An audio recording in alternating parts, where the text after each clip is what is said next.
También se habla del incremento del 50% de la creatinina basal, que es otro parámetro muy importante. Ejemplo, hoy día tienes 1 de creatinina, mañana tienes 2, ya hay un incremento acelerado de la creatinina. Así como si hoy día tienes 0,7 de creatinina y mañana tienes ya 1,1, ya superó el 0,3, ya es una injuria renal, pese a que está dentro de parámetros normales, ¿no? Y el descenso de la diuresis, que normalmente es menos de 0,5 mililitros por 6 horas. Entonces, esta definición es muy importante, ya que esta definición la da pues la Organización Mundial de la Salud, ¿ya? Y también está en CADIGO, ¿eh? Entonces, lo que nosotros vamos a buscar previamente es de que hablemos de esta clasificación funcional de la injuria renal aguda. Tenemos esta clasificación AKIN o CADIGO, que es casi similar, y la de Rifle, ¿eh? Fíjense, aquí están el acróstico de Rifle, R-I-F-L-E, entonces Rifle. Esto nos da un valor un poco más alto, ya que es el que nos agarra algunos aspectos, como es el gasto urinario, la tasa de filtración glomerular y la elevación de la creatinina. Ahora fíjense, CADIGO 1, 2, 3 o AKIN 1, 2, 3 característicamente tienen pues esta definición, ¿no? Aquí uno, cuando el valor de la creatinina se eleva de 1,5 a 1,9, o por lo menos supera este 0,3 que está en la definición de la OMS. Ahora, sobre la línea base que habitualmente le llamamos nosotros creatinina basal, asociado a un flujo urinario menor a 0,5 mililitros kilogramo hora, para los que traten de entender, por ejemplo, si pesa un niño de 10 kilos, 10 por 0,5, ¿cuánto sería? ¿Cuánto sería, chicos?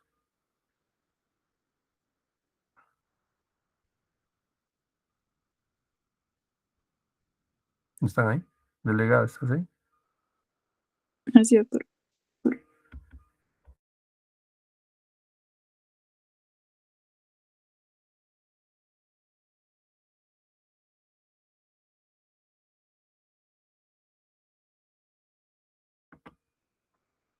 No, mejor más adelante hacemos las prácticas.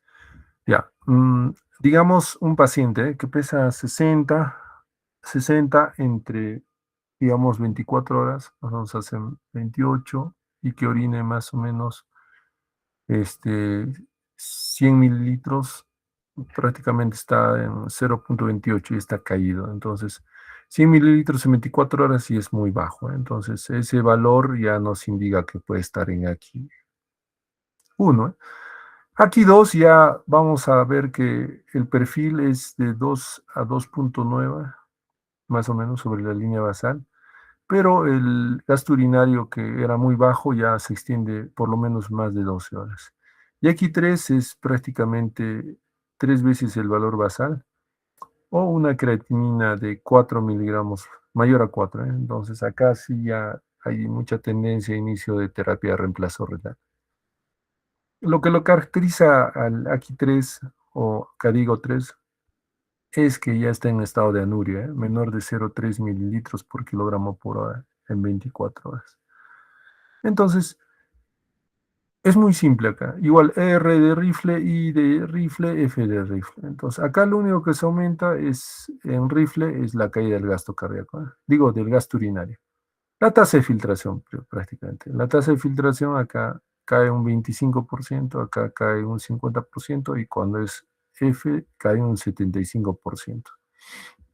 Entonces, eso nos define rifle. Ahora, rifle característicamente en la L de rifle, en la pérdida, es lo que nosotros llamamos como injuria renal subaguda. Normalmente aquella injuria que es mayor a un mes, pero menor de 3 meses. Es la única que tiene esta definición de injuria subaguda, una injuria renal que se mantiene más de 2 semanas, ya es subaguda. Y finalmente la E de estadio final, cuando ya es más de 3 meses. Esta injuria renal aguda nosotros tenemos que tratar de tener este tipo de definición, y es muy importante que la gravedad del AKI En este caso, mayor aquí, peor supervivencia. Hay algunos estudios que indican que tener solo injuria renal aguda aumenta hasta 10 veces la probabilidad de muerte de un paciente crítico, por lo cual hay que tomar en consideración este proceso. Ahora, ya hemos hablado de los marcadores ya en exceso, la urea, la creatinina. De estos marcadores nosotros tenemos que definir que la creatinina, pues, que da esta producción constante, que también entró en el examen, es de 15 a 25 miligramos por kilogramo por día, y en mujeres es de 10 a 15, en alumnos hasta 18 puede subir. Es la producción, pues, constante que nuestro cuerpo metaboliza. Lo bueno es que este metabolito, pues, al filtrarse y secretarse un 15%, aparentemente con este fenómeno que da, pues es compensatorio como un metabolito para poder medir la tasa de filtración glomerular. Y mucho depende de su concentración, pues, del filtrado glomerular y de la secreción. Esta secreción normalmente aumenta a veces en algunos estados de injuria renal hasta un 30%. Y hay algunos medicamentos que bloquean esta secreción tubular de creatinina. Prácticamente para efectos del cálculo de clearance de creatinina, ya sabemos, ¿no es cierto? Creatinina en orina sobre creatinina plasmática por volumen urinario. Es lo clásico, también entra en el examen. Entonces, el factor de una injuria renal aguda cabe específicamente en el sentido de que así como hay marcadores cardíacos, nosotros tenemos estos marcadores urinarios. Hay algunas proteínas que son filtradas y no reabsorbidas. Dentro de esto podemos nosotros dosar como es la cistatina C o la beta 2 microglobulina, muy importante. Y de estas proteínas pues resultan pues un metabolito específico para poder medir la tasa de filtración.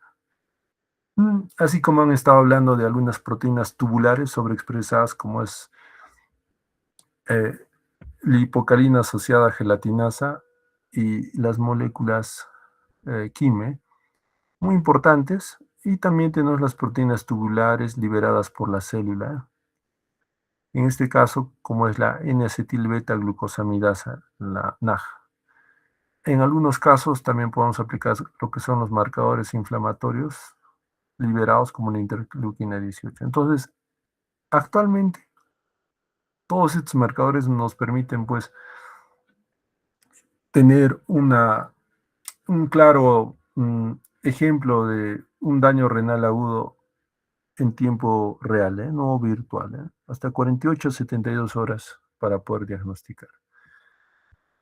Acá nosotros lo que nos importa es de que tengamos que diferenciar algunas características. Lo más importante acá es, por ejemplo, que hay algunos estados de riesgo que nos van a generar eh, mayor prevalencia de la injuria renal aguda, y están las comorbilidades. Por ejemplo, en la edad, una persona de 90 años, pues tiene mayor riesgo de generar una injuria renal aguda. Pacientes simplemente tienen una deshidratación, ya hacen injuria renal aguda. Pacientes con insuficiencia cardíaca, igual, su fracción de eyección cae y esto genera pues una hipoperfusión renal. Pacientes con enfermedad renal crónica, es lógico que si está en un estadio 3 y tiene una injuria renal sobrealargada, no puede ser una diarrea, deshidratación, náuseas, vómitos o finalmente un nefrotóxico, hace que la función renal pues caiga precipitadamente. Pacientes con diabetes mellitus que en cierto grado tal vez son mal controlados o tienen un estadiaje más avanzado de nefropatía diabética, van a tener un riesgo más acelerado. Entonces, este riesgo aumentado, pues nosotros tenemos que evaluarlo previamente. Ejemplo, si ustedes van a hospitalización y en hospitalización observan que hay un paciente que, digamos, tiene una neumonía y ahí tiene 90 años, ustedes van a indicar, mira, esa neumonía va a hacer que el paciente hiperventile más. O sea, al hiperventilar va a haber mm, mayor pérdidas respiratorias de agua. Hay más riesgo de que este paciente requiera más volumen de agua según la necesidad calórica que gaste el paciente. Entonces ahí tienen que estar vigilando y tratar de evitar que ese gasto calórico por la sepsis pues se consuma, ¿eh? Y en ahí uno ya percibe y dice, ah, no, este paciente tiene alto riesgo de desarrollar injuria renal aguda. Entonces, ahí van los casos clínicos de los exámenes, pues, cuando se les da este tipo de pistas. Ustedes tienen que estar atentos. Normalmente inicia como una lesión, con una caída de la filtración glomerular y finalmente, pues, con ya el daño intrínseco que es la necrosis tubular aguda, propiamente dicha.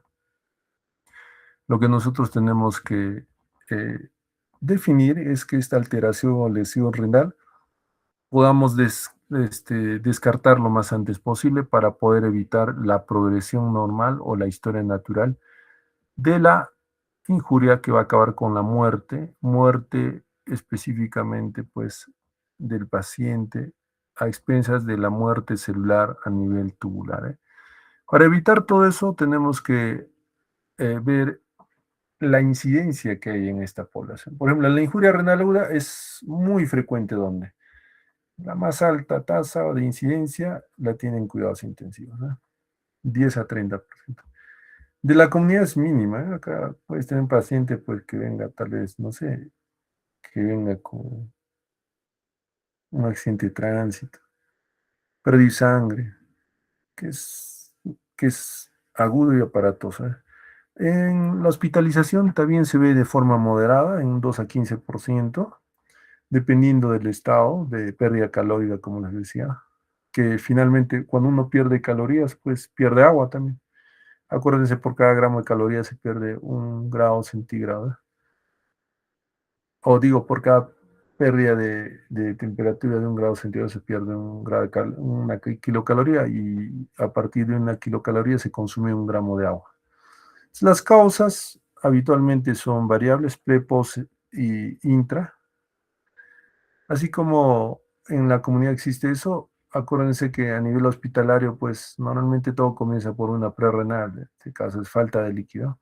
Y en la UCI es multifactorial, ¿eh? ¿Por qué? Porque la falla multiorgánica es variable, puede ser una hipoperfusión sistémica. El pronóstico es muy malo, como les decía, hasta 10 veces incremento de la mortalidad en cuidados intensivos, y la supervivencia lógicamente es menor en áreas críticas, a diferencia de problemas de la comunidad, ¿eh? Acá, por ejemplo, puede ser un niño tal vez que le ha mordido un Loxosceles y finalmente ha generado pues una toxicidad sistémica. Tienen que ponerse a pensar que los casos clínicos son variables, ¿eh? Ahora, hay factores de riesgos, de los que más nos importan son los modificables, ¿eh? Porque los no modificables, pues nosotros no podemos hacer mucho, ya el paciente vive con esas condiciones, pero de los modificables, por ejemplo, si yo tengo un paciente que tiene anemia, lógico que mayor hipoperfusión, o sea, caída de la tasa de filtración, mayor hipoxemia va a hacer que haya mayor lesión renal. Igualmente con los otros ejemplos, ¿eh? Otro, por ejemplo, contraste iodado. Si sé que tengo un paciente mayor de 80 años y sé que su tasa de filtración es baja, simplemente por envejecimiento, entonces tengo mayor riesgo a generar injuria renal aguda si yo le pongo contraste.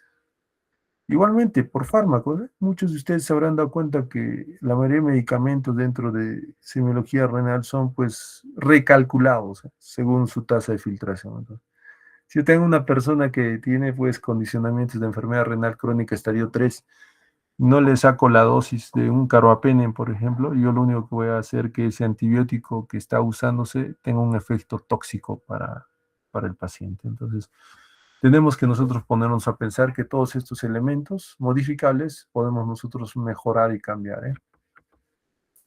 Esa clasificación del tipo de injuria renal que nosotros tengamos, pues, esta es un tipo de clasificación que se da por las estructuras dañadas, ¿eh? Un ejemplo, una etiología de daño prerrenal, una etiología de daño postrenal y una etiología de daño parenquimal son pues variables, ¿eh? Ejemplo, una prerrenal, lo clásico, pérdida, digamos, sanguínea, una hipoperfusión porque ha perdido sangre. Una intrínseca, que habitualmente la mayoría de casos prerrenales son las que acaban con ya lesión del parénquima, es está definida por la necrosis tubular aguda. Y una posrenal, pues procesos de obstrucción. Clásicamente tenemos desde lo que es el sistema el sistema colector de orina hasta lo que es la uretra. Acá nosotros podemos ver algunos ejemplos y fíjense las causas. ¿Dónde está la mayor causa? En las prerrenales, donde podemos modificar nosotros varios aspectos, cambiar antes de que llegue a un estado intrínseco. Entonces, lo que tenemos que hacer es actuar acá. Paciente que viene con hipovolemia, pues tengo que reponer lo más antes posible. Paciente que tiene un gasto cardíaco bajo, tengo que compensar con medicamentos antes de que caiga la tasa de filtración. Igualmente ocurre con todos estos grupos de medicamentos que se aplican, que pueden generar un daño citotóxico directo. En intrínseca tenemos, ¿sí? ¿Qué pasó? En la intrínseca, ¿se escucha, chicos? Sí, doctor. Sí, doctor, sí se escucha. Sí se escucha. ¿Qué pasó? ¿Quién está gimiendo? ¿Cuál de tus compañeros está? Que apague su audio, por favor. En intrínseca tenemos tres aspectos que tenemos que hablar nosotros. Primero es el glomérulo, luego es el túbulo intersticio y la zona vascular. Entonces, acá ya son patologías propiamente de riñón. Por ejemplo, a nivel glomerular, nosotros podemos tener una nefritis, una glomerulopatía, que ya lo vimos. A nivel de túbulo intersticial hay múltiples causas, miren, fíjense, isquémica, séptica, toxinas. Y a nivel vascular, pues tenemos igual algunas patologías como el síndrome urémico hemolítico. Entonces, de la parte intrínseca de las causas, hay un gran porcentaje, digamos, como ese infección séptico que a veces corresponde a una prerrenal, que tenemos que estar atentos a que no se genere. Y la porrenal es el que tiene menor grado, ya que este es más evidente por la distensión vesical o distensión a nivel renal, una hidronefrosis o también distensión o un reflujo a nivel ureteral. Todo lo que habitualmente pues genera. Hasta puede acá darse el caso que hay una obstrucción aguda por coágulos en algunos pacientes posoperados de hiperplasia prostática. El hecho de que nosotros veamos esta insuficiencia prerrenal, tenemos que ponernos a pensar algunos aspectos. Hay una hipovolemia verdadera, una caída porque no hay líquido. Hay una hipovolemia efectiva, en este caso pues hay patologías que condicionan a hipovolemia persistente, como es un síndrome nefrótico, insuficiencia cardíaca. Hay una vasoconstricción renal, como ya han hablado sus compañeros, como el hepatorrenal, hay un estado de aumento de la resistencia periférica, o simplemente una alteración de las respuestas adaptativas renales, que pueden estar relacionados pues a algunos medicamentos, uso de AINES o IECAS y ARAS. Entonces, los AINES, IECAS y ARAS habitualmente no son elementos que podamos usar óptimamente en un paciente que tiene injuria renal aguda. Hay que tratar de evitarlo.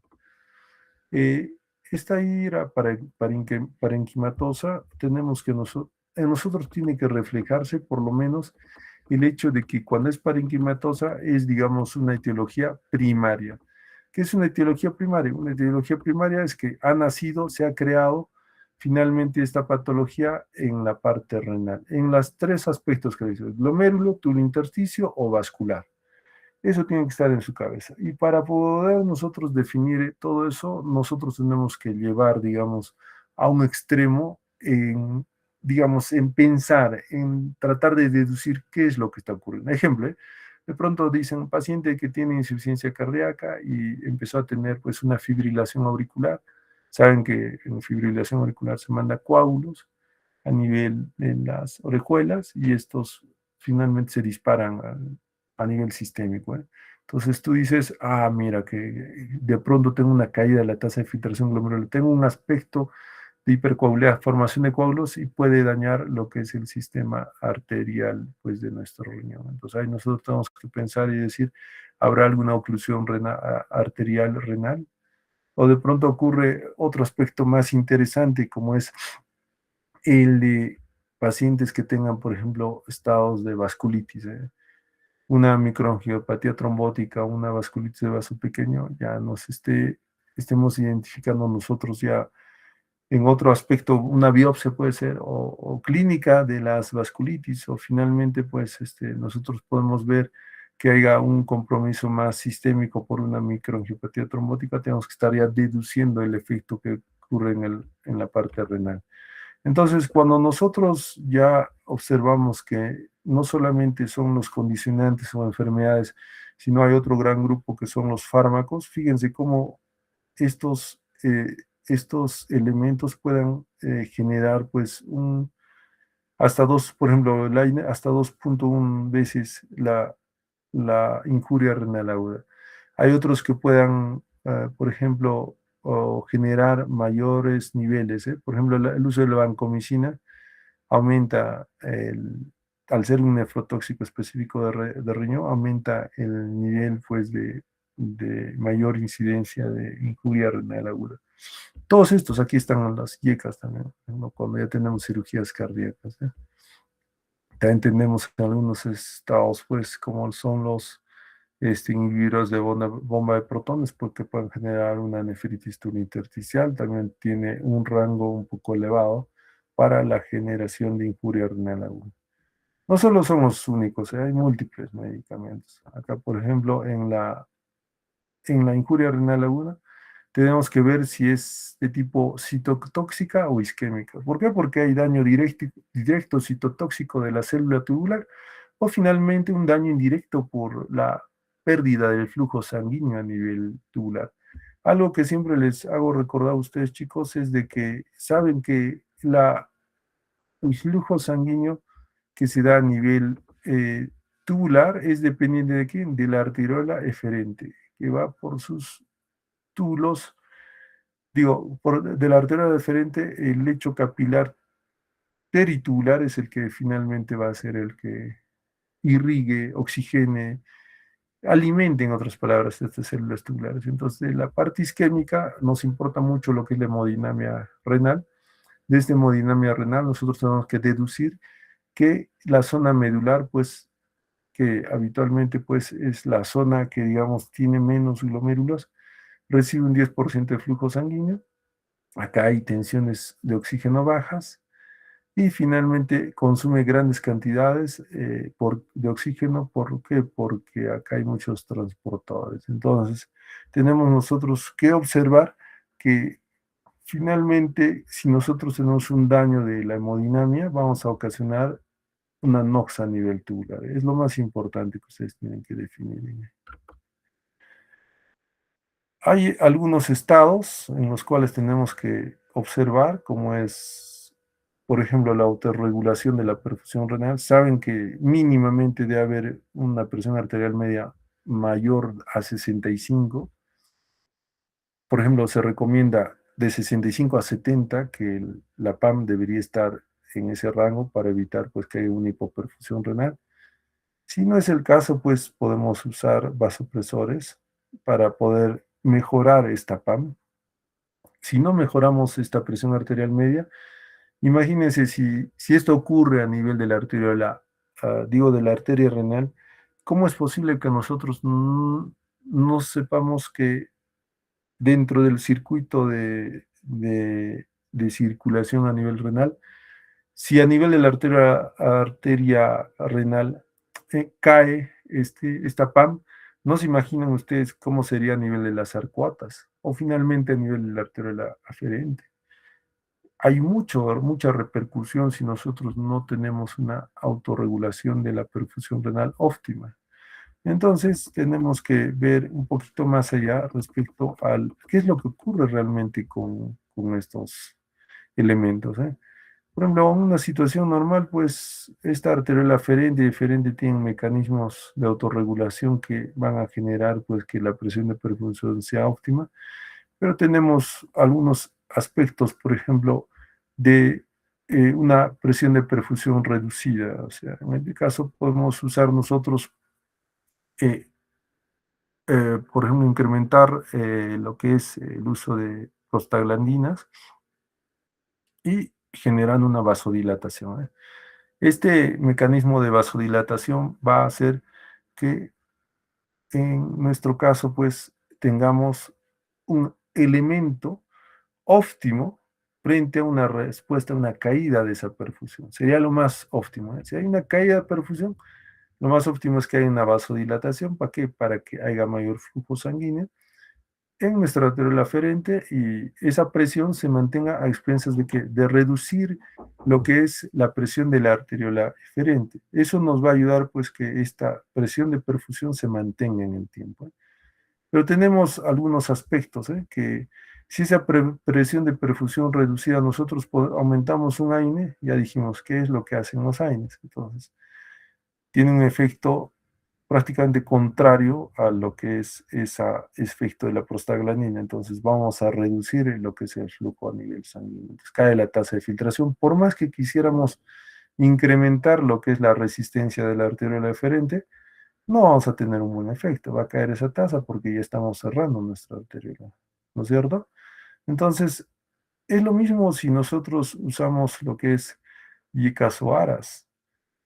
Lo que les decía, hay que evitar esos dos elementos. ¿Por qué? Porque habitualmente si yo tengo un incremento de lo que es la vasodilatación de la arteriola eferente, para poder mantener lo que es la presión de perfusión, y el efecto que quiero es que se reduzca la arteriola eferente para poder mantener esa presión hacia los túbulos. Cuando yo uso yecas y aras, contrapongo eso. Abro acá y prácticamente la sangre pasa directamente a la circulación peritubular y acá cae. Entonces, finalmente acá, al caer la tasa de filtración, se genera pues lo que es la injuria renal aguda. Entonces, en su fisiopatología de una aquí propiamente dicho, una injuria renal aguda, esta que nosotros llamamos la intrínseca, se da por una isquemia celular tubular. Esta isquemia va a generar pues una caída de la formación de energía y esto va a hacer apoptosis y liberación de estos cuerpos apoptóticos, que nos va a translocar en un proceso inflamatorio y lesión endotelial y continua. Lo que nosotros tenemos que observar dentro de lo que es la fisiopatología de la injuria renal aguda, prácticamente es este cuadrito. Acuérdense que ya les dije que hay una tasa de filtración al 100%. Tenemos un efecto prerrenal. Fíjense, en un efecto prerrenal todavía tenemos las uniones de la célula a nivel basal, las intercelulares, tenemos las vellosidades, pues, que hay a nivel de la célula tubular. Es un epitelio, pues, prácticamente indeleble, normal.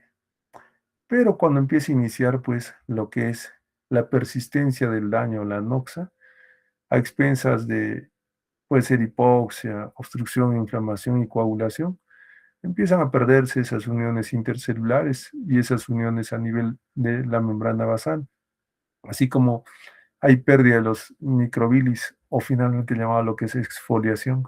Esto va a hacer que pierdan su funcionalidad las células tubulares y se extiende el daño y la lesión. Fíjense cómo vuelan nuestras células tubulares. Estas células tubulares finalmente van a generar una obstrucción. Son detritus celulares que van a obstruir la luz tubular y va a generar la necrosis tubular, una obstrucción. Entonces, habitualmente lo que queremos nosotros es, en esta etapa que ha caído la función renal, fíjense cómo la tasa de filtración se ha ido de pique al tercer día, tenemos acá justamente tratar de dar un reemplazo. Nosotros podemos tener acá aquí 1, aquí 2, pero si llega aquí 3, ya tenemos que tratar un tipo de mantenimiento que nuestro cuerpo tiene que realizar, que es tratar de generar un proceso de desdiferenciación, migración y proliferación, o sea, tratar de reparar lo que estaba dañado.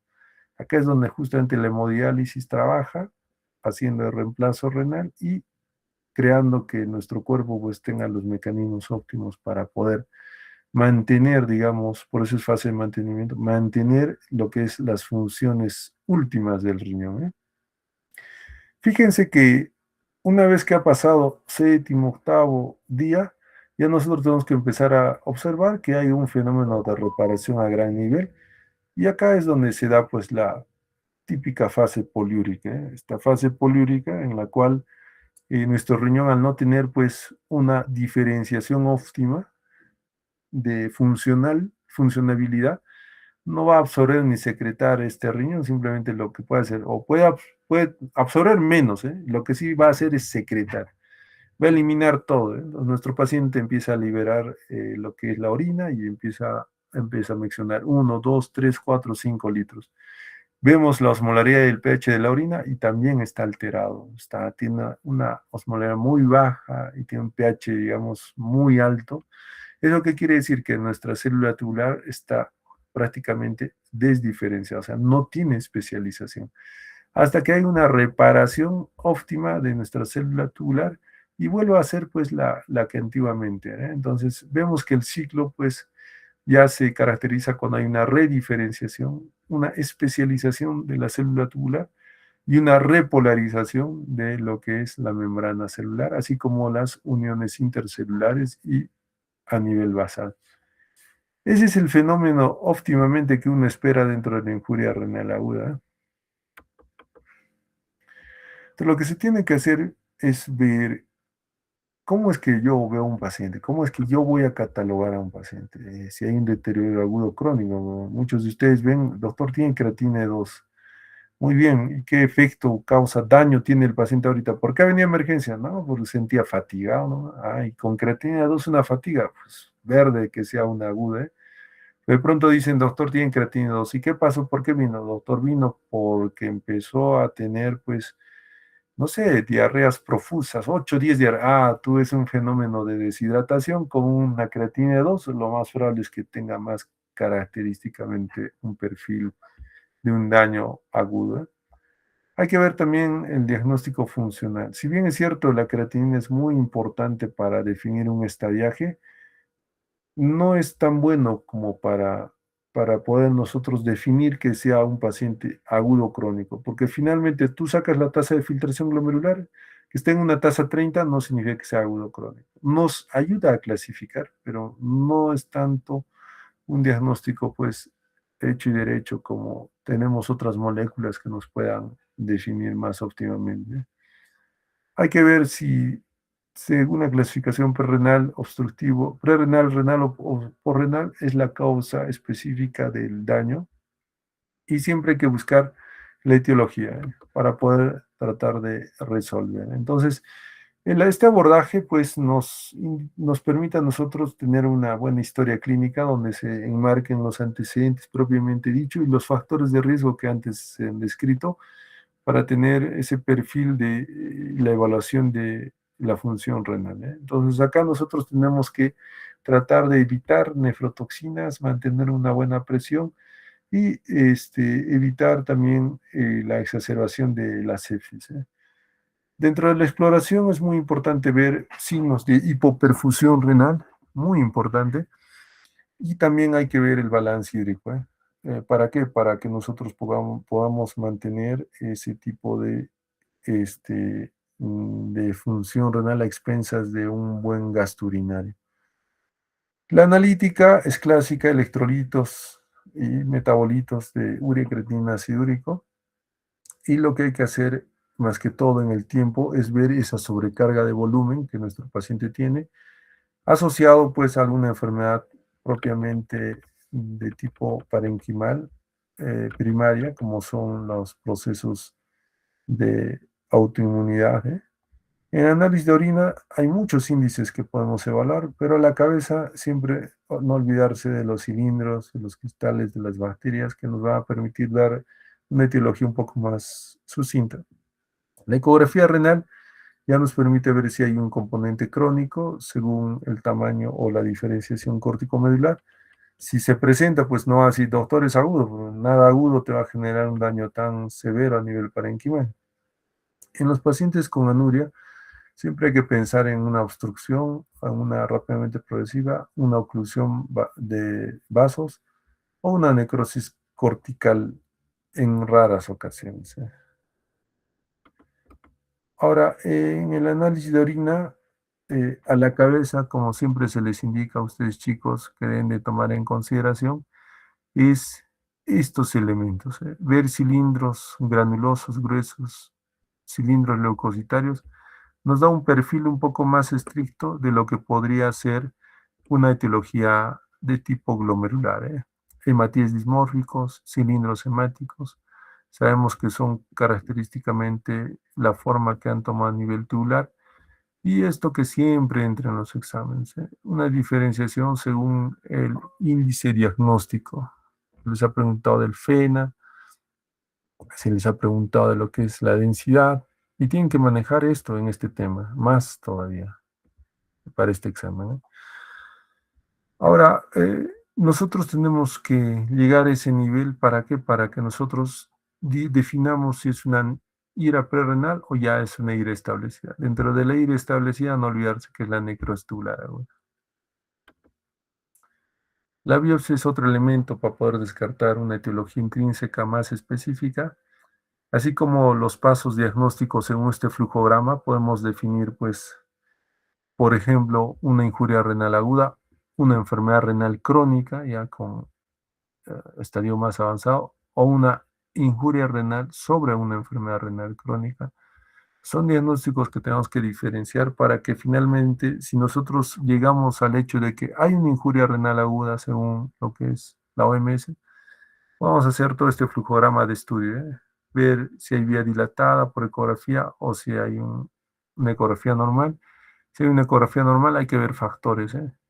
Si hay factores perrenales, entonces hay que tratar de compensarlos. Si no hay factores, ya nos ponemos a pensar que puede ser algo, una etiología un poco más compleja. Si nosotros controlamos esos factores perrenales, entonces, y mejora con el tratamiento, entonces estamos frente a un aquí prerrenal. No avanzó, pues, compensó previamente. Pero si no compensamos, no ha habido mejoría, pues otra vez caemos al grupo de las enfermedades intrínsecas primarias de daño renal, ¿eh? Y acá, si nosotros ya llegamos a descartar todos estos procesos, probablemente nosotros tengamos el hecho de que no haga una necrosis tubular. Pero si nosotros no percibimos el diagnóstico, lo más óptimo es que estemos frente a una necrosis tubular. Las complicaciones son múltiples, de las cuales hay que resaltar las peores: la hipercalemia refractaria, la acidosis metabólica refractaria, el edema agudo pulmonar, que tengas una pericarditis. En la parte neurológica hay que ver los estados de convulsión. En la parte gastrointestinal es un poco menos, pero los de hemorragia son los más complejos. También hay que ver a nivel hematológico el estado de anemia que presenta el paciente. Tratamiento según la etiología. Lo que nos importa es en la necrotubular aguda, hay que tratar de recuperar óptimamente lo que es el estado de trastorno urémico que veamos en nuestro paciente, así como la sobrecarga hídrica si hubiera, para evitar lo que es un edema agudo pulmonar. En el postrenal es más simple, fíjense, lo que necesito es que el paso de la orina esté permeable, nada más simple. El principio, van a poder ustedes observar que ya les estaba adelantando que los estados más complejos son de volumen, hipervolemia, lo que es trastorno hidroelectrolítico a la cabeza el potasio, así como trastorno ácido-base a la cabeza el pH, que si es menor de 7.2, pues ya nos corresponde usar ya medicamentos endovenosos. El tratamiento sustitutivo renal, ya les dije, se da solamente en casos específicos. Hipercalemia refractaria de tratamiento, lo que es también un estado de una acidosis metabólica refractaria de tratamiento, o una sobrecarga de volumen con efecto de edema agudo pulmonar, o una uremia progresiva mayor al 50% a las 24 horas. En algunos casos, por sustancias ilegales pueda generarse esta necesidad de tratamiento sustitutivo. Entonces, lo que nosotros tenemos que evaluar que este pronóstico de aquí va a ser más óptimo mientras más rápido resolvamos el problema de la injuria renal aguda. Mientras más demoremos, pues va a caer en lo que ya les indicaba, una injuria subaguda, y si cae en una injuria subaguda, hay más probabilidad de que esto progrese a mayor de 3 meses y estemos pues frente a una enfermedad renal crónica, que eso ya nos define fibrosis a nivel a nivel renal. Entonces, eso es lo que hay que evitar. Resolver lo más antes posible, evitar que progrese, evitar que se mantenga y evitar que también pues ya se catalogue como una enfermedad renal crónica. Medidas de prevención hay múltiples, pero las que tenemos que ver que son, digamos, óptimas, clásico, nefrotoxinas, evitarlas, aminoglucósidos, modificar en algunos casos el uso de algunos medicamentos para poder evitar esa nefrotoxicidad a gran nivel. Asimismo, en algunos casos, si tenemos que resaltar nosotros algo, es la hidratación. La hidratación siempre va a ser un factor de menor efecto de nefrotoxicidad en el paciente. Entonces, la hidratación resulta pues en un fenómeno óptimo para poder nosotros tratar de eliminar esos elementos nefrotóxicos. Hay también medidas eficaces que ayudan por mantener una presión de perfusión más de 65, alcalinizar la orina en algunos estados de obstrucción a nivel tubular y algunos elementos ineficaces como son uso de diuréticos, uso de dopamina, etc. etc.